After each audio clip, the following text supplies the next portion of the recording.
Story: The Shadow of Yesterday. The evening sun dipped behind the quiet town of Nuremberg, casting long shadows across the narrow streets. Among them walked Amina, a 17-year-old girl who carried a heaviness in her eyes that didn't belong to someone her age. Everyone in town knew her as polite, quiet, and responsible, but no one knew the shadows she carried within.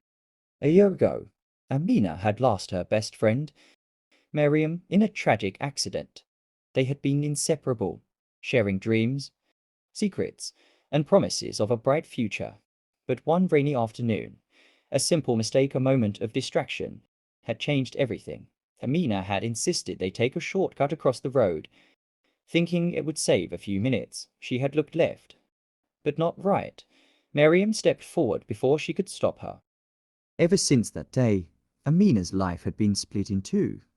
Before the accident, filled with laughter, and after, drowned in guilt. She avoided the park where they used to sit under the old banyan tree. She avoided the shortcut road.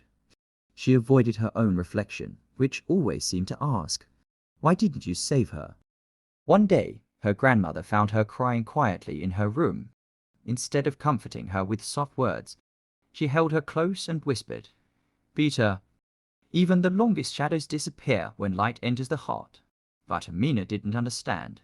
Not yet. A few weeks later, the school announced a community project. Students were to volunteer at the town library to help younger children with reading. Amina hesitated. She hadn't stepped into the library since Miriam's death. They used to sit together on the carpet, sharing stories, laughing at silly characters. The library smelled of yesterday. But something inside her urged her forward.